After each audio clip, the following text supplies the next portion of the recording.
Hey everybody, welcome back to the channel. I'm Reverend Matt and I'm the Connectionalist, and I agree. I agree now that non-denominationals and evangelical Christians are not Protestants.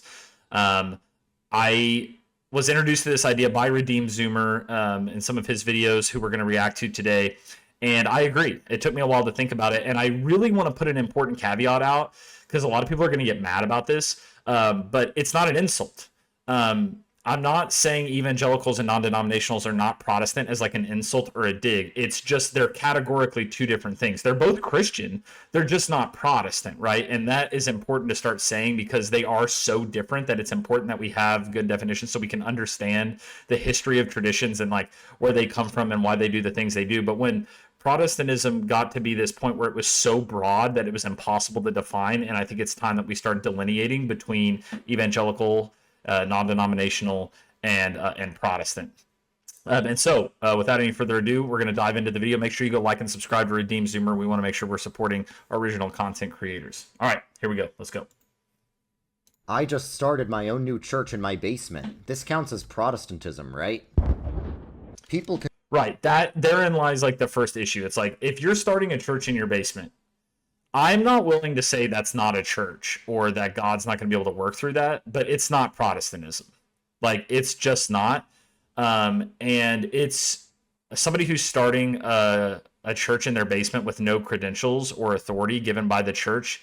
That does start to become dubious whether or not it's a church or not, because how can you trust that they're passing on the faith of the apostles?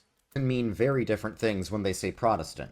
Sometimes they mean this, and Right. sometimes they mean this. So how do we tell who counts as Protestant?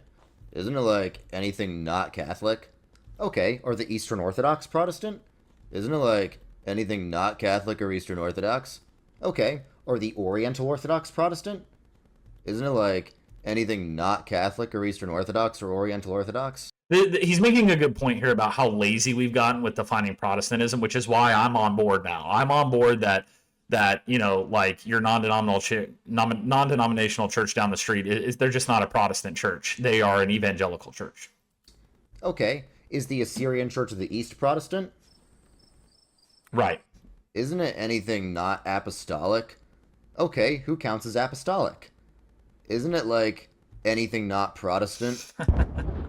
Right. So we need a clear definition of Protestant that's I not agree. just a negative miscellaneous category. Some people say a Protestant is anyone who identifies as Protestant, but not only is this No. a circular definition, it uses the same logic as the gender identity movement, which defines a woman as anyone who identifies as a woman. Some people say Protestantism is...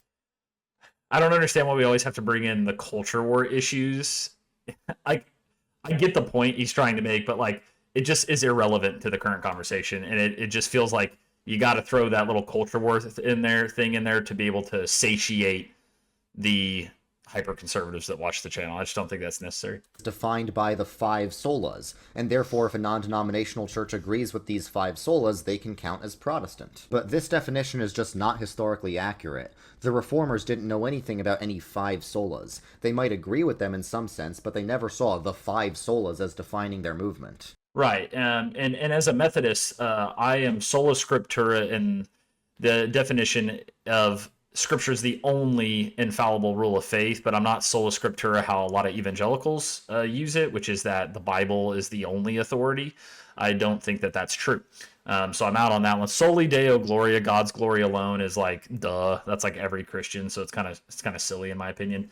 Solus Christus, Christ alone. Yeah, we are saved by Christ alone. Sola fide, we're saved by faith alone, but not apart from the works.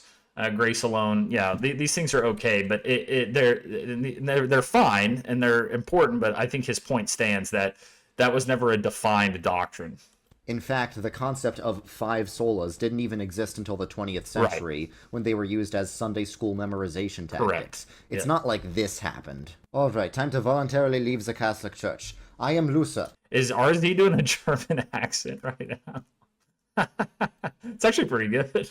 And upon these 5 solas I will build my church. And this church is not meant to be a united, visible institution, but a movement of all who agree with these 5 vague phrases, Right. and where anyone can start their own new denomination based on their own personal interpretation of the Bible. Yeah, this is what's driving me nuts on the online discourse around this right now. Is it's like, oh, you guys have 40,000 denominations and blah, blah, blah. That is literally not what the reformers did. They tried to reform the Roman Catholic Church and got kicked out. And so, yeah, they started their own church because they got excommunicated, right? It's not like Luther stood up and was like, I'm going to start my own church, and anybody can start their own church based on how they interpret the Bible. That is literally not what happened. And for anyone who's watching who's Catholic who said these things, please stop, because you're just either ignorant at best or lying at worst. It's just not what happened. And we can talk about the consequences of what Luther did and how they've led to some bad things. But the idea that like Protestantism is a movement where you can do whatever you want is ridiculous. And it's just not true historically. Also, the five solas are just not helpful summaries of Protestant doctrine. You can't reduce complex, centuries-old theological debates to short Latin phrases. Yes, there's a sense in which Protestants agree with all the five solas, but there's also a sense in which Protestants don't agree with the five solas. Right. And there's a sense in which Catholics agree with the five solas. I guess Catholics are... I agree with this, and I probably should have gone harder against the five solas earlier in the video. I just don't think they're helpful because they're too reductive. That's why I never teach them. Protestant now, right? So what does define Protestantism? It's actually really simple and yeah, obvious. It's very simple. It's just any church that comes from the Protestant Reformation. Right. So even though there are a few debatable cases, it's an accurate and historically informed definition. I agree that Methodists are Protestant, but indirectly instead of directly, because we are we are a mainline Protestant church off of the Anglican Church, and we did not break away from the Anglican Church willingly. We basically got told we weren't going to be sent pastors in America anymore, and so we didn't have a choice. So it wasn't like a voluntary schism. It was technically voluntary, but it was forced by the Church of England. That's how I see the history. That's how it's understood by Methodists. And the good news is we're coming back into full communion next year with the Episcopal Church, so we'll be back in full communion with the Anglican communion. So, yeah, we're going to be solving that problem pretty soon.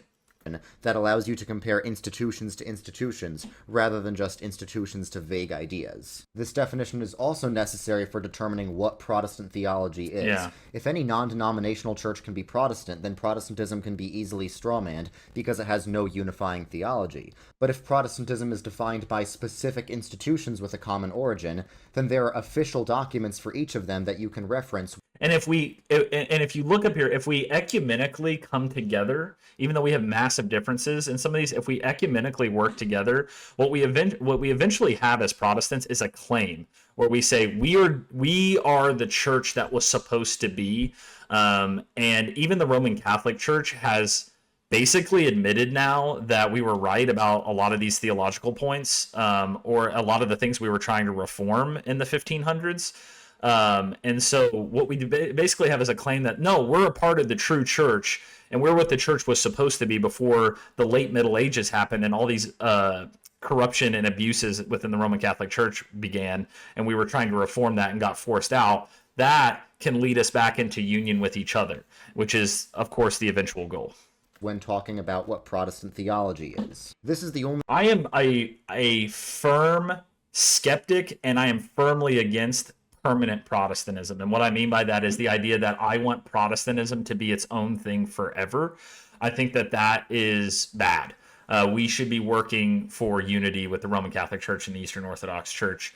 And hopefully it could happen. I'm 33 almost, so hopefully that can happen with my lifetime. I doubt it, but it's something we should be working towards. I do not believe in Protestantism forever. I believe in Protestantism as a Reformation movement, and if we are able to come back together, and a lot of those reforms, both theological and other reforms, mostly stay intact. I'm sure, to come back together, there will have to be some kind of compromise. But if those reforms mostly stay intact, then the Protestant Reformation, while it took 5, 6, 7 centuries, will have been successful. Way to authoritatively correct misunderstandings about what Protestants believe. Right. To understand why many of these groups are not Protestant, you have to understand they come from a completely different movement than the Protestant Reformation. Right. The Reformation was a bunch of Catholics reforming the existing church. That is so important, and I've been teaching this a lot more recently because I think it's a really important for my congregation and how they see themselves. And when I don't preach this from the pulpit, because this is not the kind of stuff that matters from the pulpit, but in the classroom setting, I've been talking a lot about this, that how Methodists should think of themselves are Catholics who are in protest of the Roman Catholic Church's Bishop of Rome and the corruption and abuses of 500 years ago. And while we are in protest of that and we're so long removed, we need to stop seeing ourselves as a permanent institution, right? Like the Methodist Church is this permanent thing that's always going to exist, and we should be striving to come back to together. That is the correct Christian posture, is that yes, this Methodist movement is an institution for now, but may not be a visible institution forever. We may come back together, and we should be working for that. They thought the church had gotten corrupt, but not that it had died out. Correct. Whereas the Restorationists each thought that the church had died out, and it was their job to rebuild Christianity from scratch. Yeah, and that's the important distinction, is that the Protestant Reformation are basically Roman Catholics who are in protest of the Roman Catholic Church until we can come back together and make some of those things right. And the Restorationist movement was like, oh no, we're going to restart the church. And that is two different things. Of course, rebuilding the church looked different for each Restorationist group. It's important to know what the word protest in Protestant referred to. It wasn't just people protesting the Catholic Church. It was Catholics protesting the universal authority of the Pope over the Catholic Church. Many of the Protestant reformers were originally ordained. Yeah, look at all these guys. Martin Luther, Peter Martyr Vermigli, John Knox, Huldrych, Zwingli. These are the leaders of the Protestant Revolution. They were Catholic priests. Right? They were priests who were like, this is messed up, but this can't go any further, and they would want us to come back together. Now, Methodism is a revival movement within the Church of England, so it's very much mainline Protestant, but it's like an extra step. So John Wesley, the founder, was never a Catholic priest, but he was an Anglican priest because he came 2 centuries after the Reformation. As Catholic priests, and they preached in the same churches before and after the Reformation. So the Reformation was many sections of the Catholic Church resisting the authority of the Roman Pope in places like Germany, Switzerland, England, Scotland, the Netherlands, and Scandinavia. Most Protestants believed the church should be run on a national rather than a global basis, which is what the Eastern Orthodox churches had always been doing anyway. So the Protestant churches weren't started 500 years ago. Institutionally, they're just as old as many of the Catholic and Orthodox churches. That's how I see it. I see the Methodist, the visible institution of the Methodist Church is 250 years old, but we belong to the one true church that has existed since Jesus. And the Reformation was just them reverting to a time before the Bishop of Rome exercised universal authority over them. Now, during this time... Which was true. There was a time in which the Bishop of Rome did not exercise ultimate authority. And there were some radicals floating around who didn't want to submit to any established churches, Catholic or Protestant, and they were persecuted by both Catholic and Protestant countries. Important. There were independent people who were like, I don't need any kind of authority. And the Protestant leaders at the time said, that's not okay, right? Because that's the proper role of the church is one body with some sort of authority. Now, modern-day non-denominationals are a lot more like these people than any of the Protestant churches. In America, the mainline Protestant denominations are either extensions of European state churches or remnants of colonial churches. So mainline Protestants end Let's see what he European says about Methodism here. Or remnants. Yeah, Methodism, extension of the Church of England, but not Episcopal due to the First Great Awakening. Yeah, so basically what happened is Methodism is the Church of England, but after the American Revolution, they stopped, and during all that conflict, they stopped sending clergy. The Church of England stopped sending clergy to these Church of England churches, these Anglican churches, and they were like, well, I guess we'll have to do this on our own. And so we're still very much Anglican in our stylings and the way we do things. We are luckily, and praise God, coming back into communion with one of the churches in the Anglican communion, the Episcopal Church, which is the church that did not break away from that. So yeah, it's kind of a complicated situation with Methodism, but it is still mainline Protestant. Of colonial churches. So mainline Protestants ended up being America's de facto state church and founding America's most important institutions. But in the 1800s, during the Second Great Awakening, people became suspicious of... Yeah, Methodism founded Duke, the Congregationalists founded Harvard and Yale. Yeah. Of all institutional churches and became the Restorationists. The 1800s spawned many cults, mainly because of the Restorationist movement. There were so many of them because... Yeah, so the Restorationist movement, you probably know a lot of people in these churches. I would call most of these, not all of them, but some of these, like the Disciples of Christ, they're a Christian church. The Church of Christ is getting very close to not be, but I would consider it a Christian church. Seventh-day Adventist, like it's starting to get towards the fringe of Christianity because it's not in line with the traditional aspects of what we teach as the church. There are so many different ways people thought of how to rebuild Christianity. The Restorationist movement wasn't unified, and not all of it was equally heretical, but there were a few common themes. Number one, a rejection of creeds and confessions. Number two, the belief that the church had died out and needed to be restored. And number three, a rejection of any traditional understanding of the sacraments. Yeah, and that's kind of my main problem. The creeds, the sacraments, the authority of the church, these are really important, not just because they're the tradition, but because that's what holds us all together. And they are the oldest parts about the church. And so to reject them is to reject almost too much for me. During the Second Great Awakening, many Baptists were influenced by the Restorationist movement and abandoned their original Protestant beliefs. And the Restorationist movement gave birth to the first non-denominational churches. This was the first time anyone could even conceive of a church that was not part of any larger organization, hierarchy, or tradition. There were some precursors to non-denominationals like the Anabaptists during the Reformation, but they were at least part of some unified tradition. America was the ideal breeding ground for this type of Christianity for two main reasons. Individualism, where people think they can do church however they want, and capitalism, where non-denominational churches function a lot like corporations. Yeah, I just got Life Church there, which is founded in Oklahoma, where I'm from. Yeah, individualism is probably like the chief sin of the West that causes a lot of the American church to reject Protestantism and reject the traditions of the church. And that is what has caused a large portion of American evangelicalism to fall prey to things like nationalism, just heresies, prosperity gospel, because there's no central authority to hold them accountable. And so they just do whatever they want. And then it becomes a really, really big problem for the rest of us. And it becomes, some of these become heretical movements. Now, some people might say, even if the Protestant Reformation is different from the Restorationist movement, it still led to it, because the Restorationist movement wouldn't have happened without Protestantism.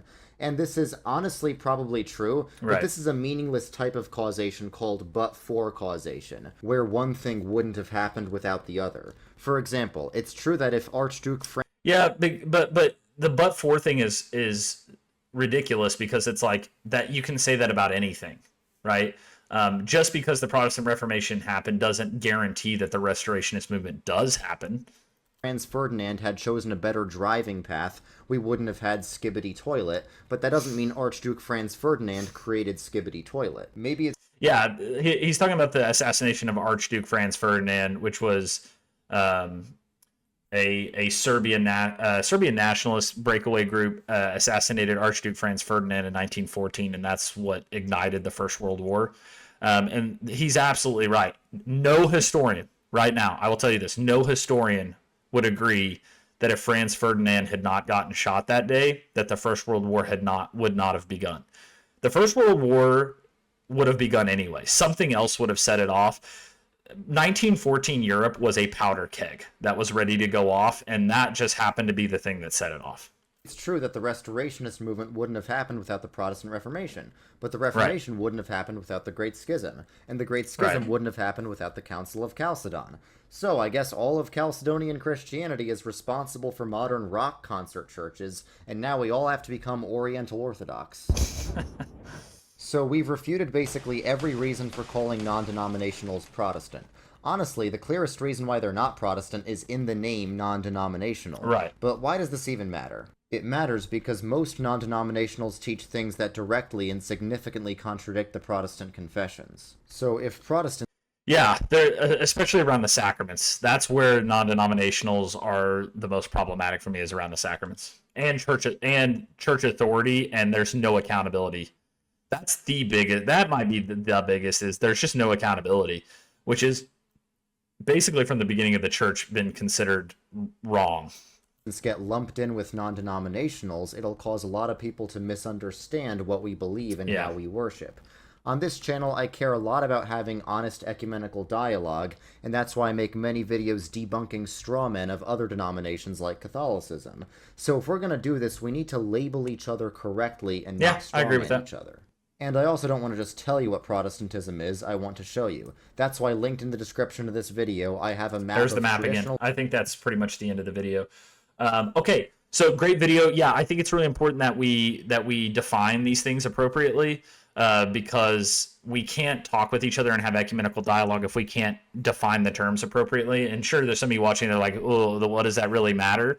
Well, it does, right? Because when some Catholic person says all Protestants have rock concerts, and you're like, well, my church doesn't, that's because the definition is messed up, right? And we won't be able to build bridges between each other if we can't even decide how to define the traditions that we're in.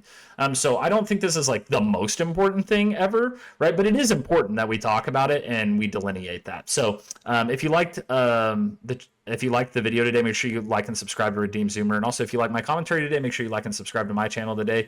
That's literally the best thing you can do to help a small channel like mine. But I'm Reverend Matt, and I'm the Connectionalist. I'll see you next time. Bye-bye.